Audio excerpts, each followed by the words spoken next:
is Jay Harwitz, the latest edition of Amazing Mets Alumni podcast. My special guest is my good friend Howie Rose. Howie, 10 years ago this week, we were celebrating Johan Santana's no-hitter, first one in Mets history. What I remember about that day is after the game was over, Gary and Keith, Ron Darley want to know. They want to know what was Howie thinking that day. What were you thinking? As a great historian, do you ever think the day would ever come? No, number one. And hi, Jay. Hi, Howie. Good to be with you. Yes, sir. And I actually not only spent a little time wondering what Gary said on the TV side, I made sure that Gary came into our radio booth and we did a little impromptu post-game together, just circling back to our roots as Mets fans, as kids, and all of the close calls that they had, specifically with Seaver over the years and one or two others. And Jay, no, I did not believe that the no-hitter was actually complete until about a split second after the ball was nestled into Josh Toley's glove. I was in complete disbelief. Yeah, was it over 8,000 games or whatever? 8,020th game in franchise history is when they... See, you have Seaver, Gooden, Kuzman, Cone, and it got so long without... Matt Harvey in his best days threatened to pitch no-hitters. And you remember, even Sid. Sid Fernandez had no-hit stuff. Right. So there were a lot of games and a lot of days when I'd come to the ballpark thinking, oh, boy, today could be the day, Frankly, I'd given up on that until Johan got it done. Do you remember about the agony of Terry Collins' talks after the game? He said to me, I was really rooting for, the first time as a manager, rooting for somebody to get a hit. He was in agony. He didn't, maybe he enjoys it now, but he didn't enjoy it that night. No, and you could see it on his face during the latter innings in that game. Because if you remember, the preamble to that game was the pitch count that Johan was going to be limited to. Because if I remember right, he pitched a pretty low-hit, complete game, his outing just before the no-hit. Shutout, right. And he was coming off of shoulder surgery, right. And they wanted to be so careful with him. And I remember in Terry's pregame meeting with the press, he said 110, maybe 115 pitches, and no more. And I remember saying on the air during the game, probably after Johan walked his fourth batter, which was somewhere around the fourth or fifth inning, I even said, if you think tonight's going to be the night, even though they don't have a hit off him yet, forget it, because the pitch count is not going to allow it. And then, as you point out, I think it got to a point where it was going to be Johan's call, and Terry just couldn't take it. I mean, you could see the sweat pouring out of Terry's pores, even though it wasn't literally rolling off of his cheeks. But the way he approached the game, like he said, he doesn't have any regrets about that night. He said, a lot of people, well, did it ruin my career, shorten my career? He said, listen, I gave it all that night. I have no regrets about anything. That's the kind of guy he was. It is what it is, It was, because it got to a point by about the seventh and certainly the eighth inning that it was going to be Johan's call to make. And I think Terry sort of respected that and conceded that. And that's what drove him so crazy and why I'm sure he did want somebody on the Cardinals to get a base hit, because the issue was not in doubt. The Mets won the game 8-0. Right. So it wasn't about, oh boy, a hit here could really turn this game around. I understand why Terry was tortured, but ultimately it was Johan's decision to make, and so whatever misgivings Terry might have 10 years later, it was still in Johan's hands, and Terry was not going to wrestle it out of them. Terry, Howie, remember Mike Baxter play? What was your thoughts when Molina hit the ball, catch? You think he would get it, not get it? I had a lot of complicated thoughts because, for one, it was Johan, it was Yadier Molina again. Who stood to be something of a villain. And Mike Baxter's a guy that I had taken particular liking to, as I'm sure you did too. He was a Queens guy, right. Was a hockey fan, a Ranger fan. We talk about that from time to time. And it was at the point in Mike's career where it looked like he was just starting to break through, too. He was getting more playing time. He was hitting. He was obviously a solid defensive outfielder. So all of that stuff was circling through my mind as he went back and made the catch. And I remember thinking at the time, very often a no-hitter has a play like this that you reflect on after the fact and say, boy, that was a turning point, or that was something that's going to endure forever. But, you know, the injury, and we didn't know the severity at the time, is what I take from that play. So I came down to training room in about the 8th inning, and I listened in the 9th inning in there. And so Mike is on the training table by himself, so I said, I didn't even know how to say, Mike, I think the writers are going to want to speak to me. Would you mind going to the locker room? I felt I had to ask. So he had his arm in a sling, trudged into the locker room. He's just sort of kind of guy he is. You know, people don't know Mike is now the head recruiter and batting coach at Vanderbilt, highly successful team. And unfortunately, because of the SEC tournament, he can't be here. But I mean, your interaction, I'm just a class guy. And He was great. Mike was great. Howie, so early this year, second no-hitter, 5 guys. People say it's not a true no-hitter. It is a no-hitter. What's your thoughts on that? Well, it's a no-hitter. I mean, the totals for the Phillies were no runs on no hits, so it's a no-hitter. Is it the same? No. Mike Vaccaro asked me the next morning what I thought. How would I compare it to Santana's? And I said, Johan's was 1969. Last night, the 5-pitcher no-hitter, that was 1973. And Johan himself says that the combined no-hitters are going to be more going forward. That's what's going to be. Don't you think the way baseball is going now? Undoubtedly, unless they somehow find a way to throw the game back into the starting pitcher's hands with the intent of going 8 or 9 innings, yeah, we're going to see more of these. And the way bullpens are utilized today, I don't think they're going to be a common occurrence because no-hitters never are, but I'm sure that we'll see way more of them from this point on than we had up until recently. Howie, it isn't your play-by-play job. Part of your job is doing all the on-the-field stuff, you know. I just talk about a couple of things. How emotional was the Seaver statue thing for you, seeing Nancy Seaver and, you know, that time there? Jay, it was incredibly emotional. And, you know, full disclosure, it may have looked as though every sentence that I spoke was strictly off the top of my head. It was not. I wrote every word that I said, but they were loaded onto teleprompters. And we had 2 prompters, one on the left and one on the right. The one on the left I could see clearly. The one on the right, either because of sun or perhaps it broke altogether, I don't know, but that was rendered virtually useless. And in a way, it might have helped me because Nancy and Sarah and Ann, the daughters, were seated to my right. And if I looked over there, if I took a peek, I thought I was going to break down. It was very emotional because I know how emotional it was for Nancy and her daughters and the entire Seaver family. But, you know, as someone who, you know, first grew up idolizing Tom as a player and then got to work with him and share some broadcasts on the air with him and certainly consider him a friend later on, it was emotional. We all know it should have, meaning the statue, been there from day one, that the ballpark opened. It wasn't. And, you know, thankfully it was commissioned and finally seen to fruition. But for so many reasons. And the most frustrating, of course, the fact that Tom could not be there to see it himself just added to the layer upon layer of emotions that were swirling around, certainly in my mind that day. For me, when I saw the statue, I was thinking about the trip that you and I took, and Jeff Wilpon flew us out there. Was it 15 to 14? 2016. 2016. Yeah. We saw Tom in his vineyards and walked around in the mud and with his dogs. I mean, it was really the last time I really had a really good conversation with Tom. I remember we had lunch at his favorite diner, or delicatessen rather. Whatever that was, yeah, it was the old general store in Calistoga. Do you remember all the balls he had in his house? I mean, it's remarkable the stuff he did, right? It's incredible because he had basically one wall with baseballs encased in glass protection. And if you recall, Jay, he had every significant baseball, not only throughout his Major League Baseball career, but throughout his life. His mom saved the baseball from his first Little League win. So what was he, 7, 8 years old or whatever? And there it was in the same casing as, well, his 300th win and some of the others.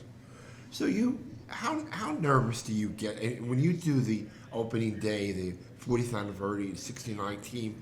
Do you still get nervous before you do these things? I don't think nervous is the word for it, because nervousness implies doubt. You know, for me, it's such a labor of love that my adrenaline is flowing so strongly and my energy level is just so high. I'm excited to do it, you know. I just have so many thoughts that roll around in my head depending on what the ceremony is for, who it's about. I'll tell you a quick story. When we brought back the 86 team for the 20th anniversary, up until then, whenever I'd emceed anything on the field, the podium and microphone had always been set up around home plate. Well, on this night, it was set up out at second base. You might remember that the weather was inclement, so we had the tarp on the field, which was unfortunate. But anyhow, the podium was at second base at Shea Stadium. And all I could think of when I went out there was, this is the view the Beatles had when they did their concerts. The two concerts they played at Shea, and I'm such a huge Beatles fan. Here I am introducing a lot of guys on the 86 team. They're friends of mine, you know, and I'm introducing these guys and, you know, really ramping up their careers and making it as flowery an introduction as I can. But all I could think of while I was out there was, this is the exact view that the Beatles had. I had everything I could do to keep from breaking into Babies in Black or I'm Down. So, native of Brooklyn, July 24th, Gil Hodges, finally Hall of Fame. What's your thoughts about that? Well, again, it's about stinking time. Should have happened a long time ago. I'm glad that certainly Joan and the Hodges family could enjoy it.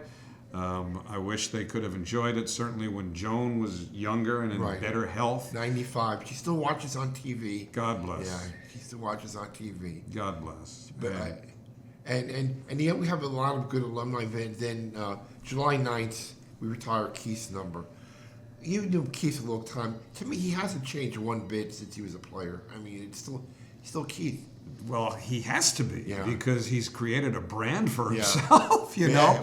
I mean, just on the air, you know, you never know where he's going to go. But when it's all about the game and it's all about the moment, I mean, nobody's better at interpreting what's going on and giving a player's sensibilities to the moment.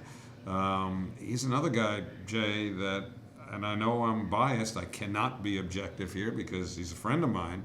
But when you consider what he did defensively to redefine that position, no question, with, you know, being an integral part and maybe, you know, even arguably getting the biggest hit in both Game 7s of the World Series that his teams played in and won, to me, Keith Hernandez is a Hall of Famer. See, you know what I found? We got involved in the Gil Hodges stuff, and I hope I don't get Joe in trouble, but Joe was on the committee. Joe was an advocate. Joe Torre was an advocate for Gil. And you know, I just found that if you don't have an advocate pushing you, it's hard. You know, I mean, it's really hard. Like Joe was there, and you know, we played a little politics. Ferguson Jenkins was on the committee, so we had Cleon Jones call Ferguson Jenkins. But I mean, politics aside, this guy belongs in the Hall of Fame, and hopefully, what's happened, maybe he still has a chance in the next couple of years. Meaning Keith. Yeah. I mean, I'll advocate for him, but I'm not a Hall of Famer, so and I don't have a vote. But, you know, to your point about needing an advocate, Gil would have been in about 30 years ago had the committee at the time allowed the late Roy Campanella's vote in favor of Gil, but there wasn't, may even still be a rule that every voting member had to be present at the time the election took place, and Roy Campanella was hospitalized at the time, pleaded with them to accept his vote. He voted and pleaded and advocated passionately for Gil, and had his vote been allowed, Gil would have been voted in by the Veterans Committee around 1992 or 93. 34 ballots, and this is the 35th time he was on the ballot. So another big day, Howie, you and I talk is old-timers day game. We're going to keep you busy that day. 65 guys now. Great. I mean, is there any one or two, guys, maybe not the All-Star, that you remember going back through your Met days that were kind of special for you? Well, it's complicated because I have all the favorites that most of us would have had as a fan. You know, growing up and seeing the franchise from day one, obviously the 69 crew, every one of those people are so special to me because they influenced my life. You know, never mind my career. That 1969 team reinforced what my mom had always told me was that you could accomplish anything you put your mind to. I'm not sitting here with you as a Mets broadcaster in all likelihood if not for what the 1969 Mets accomplished. But then when my career started and I started to get to know players on a different level apart from just fandom. Right. I'm excited to see guys who were there, kind of when my career started, who I came to really enjoy. Doug Flynn is such a terrific guy, and Steve Henderson, I'm happy to hear, is going to be there. And, I really felt for Steve early on because he was placed in an impossible situation, having been a key component to the package the Mets got in the Tom Seaver deal. But Steve held up his end of the bargain pretty well. I was at the game against the Giants when the Mets were losing 6-0 in the ninth inning. Yeah. He had a home run to Yeah. win the game and Yeah. everything. Tell me, what was it like to replace Bob Murphy? I don't know that I have. I don't know that anyone could have replaced him. But I'll tell you what, I could answer that in a couple of ways. Murph, as you know, was a taskmaster. He wasn't the easiest guy in the world to know because he wanted things done his way, and that especially pertained to his job. And so Murph was a stickler for as close as you can come to perfection in the booth. And I remember when I was going back and forth between doing TV and radio, this is in the early 2000s, I guess, I was doing a game on radio with Murph, and I just wasn't satisfied that my radio work was where it should be. And I remember after a half inning that I wasn't satisfied with that I had done, we threw it a commercial, and I said to Murph, I said, I don't know if I'm ever going to really get how to broadcast baseball on radio. And Murph was not prone to complimenting people, but he kind of patted me on the thigh and he said, no, he said, you should feel good about your radio work. And I'm telling you, that's something I never expected from Murph.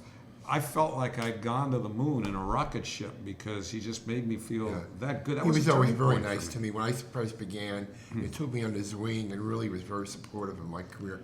So let me rate the calls. Matteau. Well, that's hockey.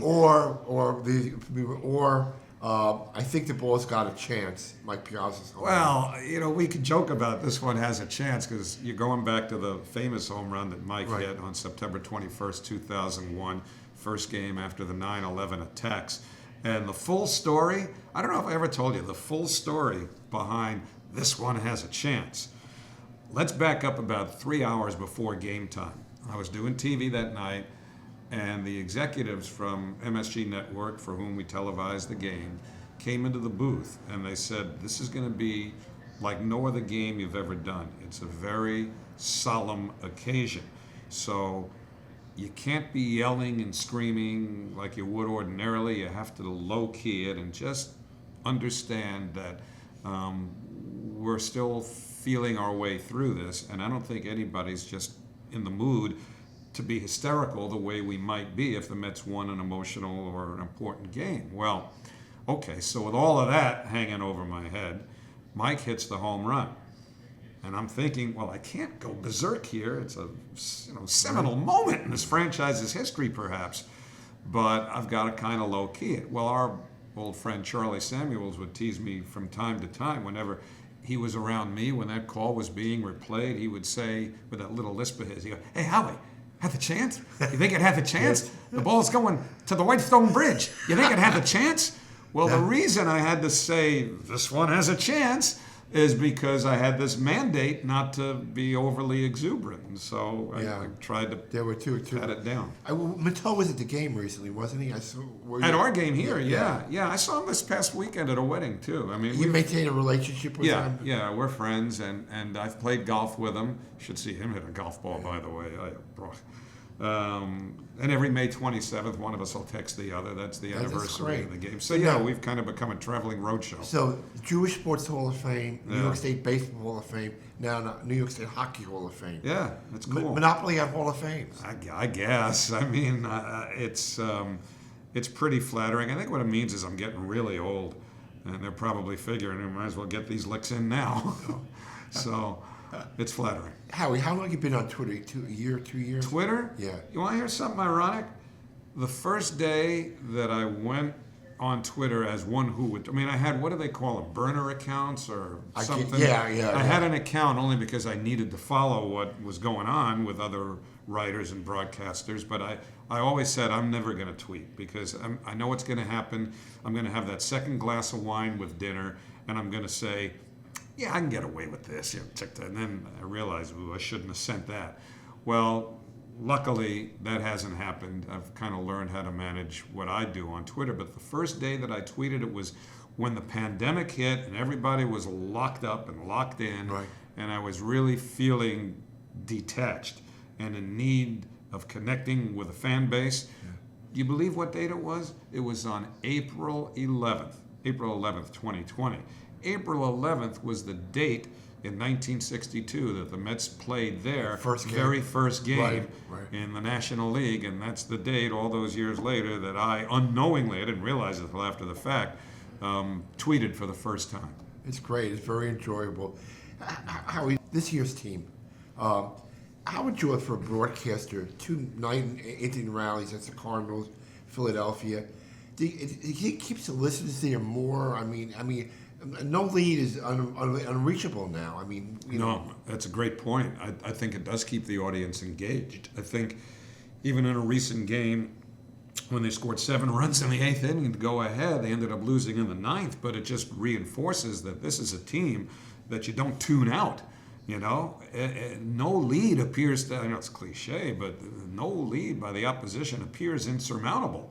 And so, yeah, they've, I think, grabbed hold of this fan base in a way that few other Mets teams of recent vintage have. Compare it to any team you Well, Jay, I think it's the kind of thing where if you go a long way and win a pennant or a World Series, and we're way, way, way in advance of that, but you look back after the fact as we do some magical games in 86 and 69, where you say, maybe some things are meant to be. I do not want anybody to misinterpret. I am not declaring, that the Mets of 2022 are fated to go all the way. But you look back at some of the games that they've played, if they do, and you say, well, maybe these were little hints they were sending us along the way. Especially the Cardinal game with the 2 outs, nobody on. Yeah. I mean, and you come with 6 runs, forget him. 5 runs. 5 runs. End up winning 5-2. That doesn't happen that often, right? It doesn't. And sometimes it does happen in years that become ultimately forgettable. But there have been a lot of those kinds of moments we've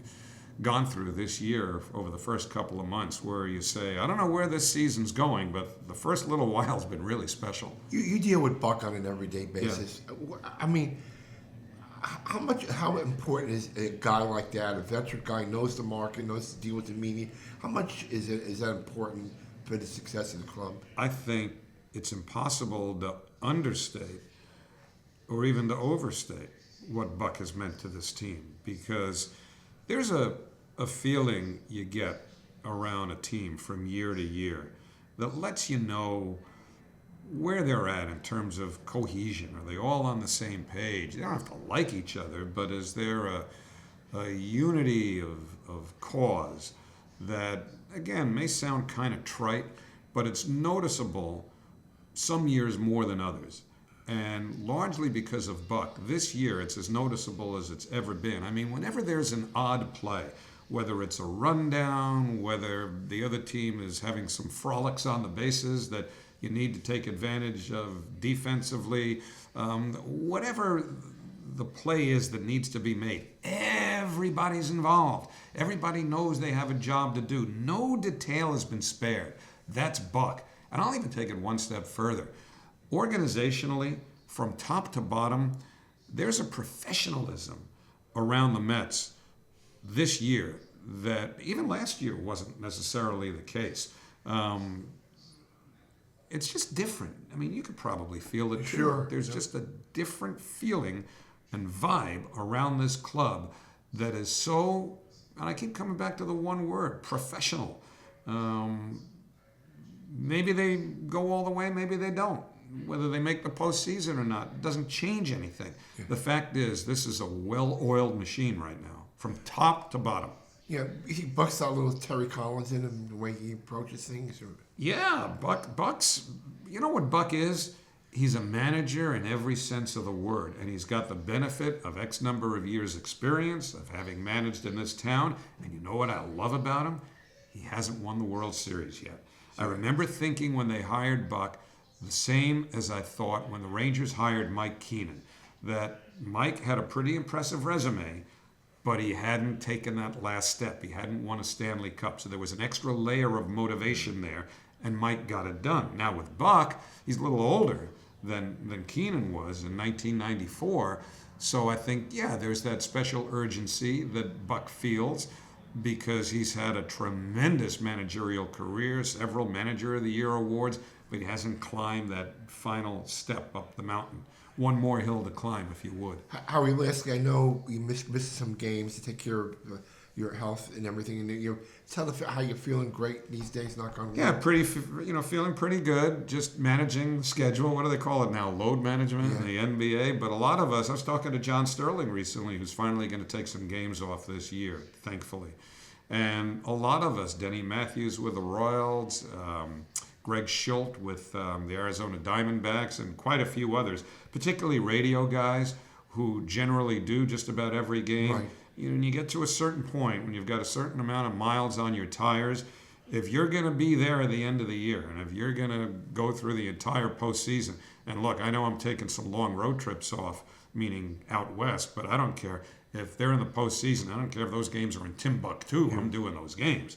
It's just that you kind of need to refresh yourself, and it's the reality of the unforgiving baseball schedule. It's got to make you feel good, all the support you get from the fans during your illness, and how beloved you are from the Mets community. Yeah, Jay, that's pretty powerful stuff.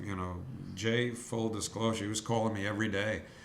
After I had my surgery last year and all through the recovery, and I love you for it. I'll never forget it. And I say my friend Linda says I have OCD. Well, whatever that is. I don't know. I'd have to find the right, words yeah. to somehow line up with OCD, other than what it is. But what the fan base did, the way they reached out, was something I'll never forget and deeply appreciate. Well, you're a good friend and supportive of the alumni stuff we're doing, and let's keep it going. Get into the World Series. Sounds good to me, Jay. Thanks, Howie. I appreciate it. You got it. Thanks.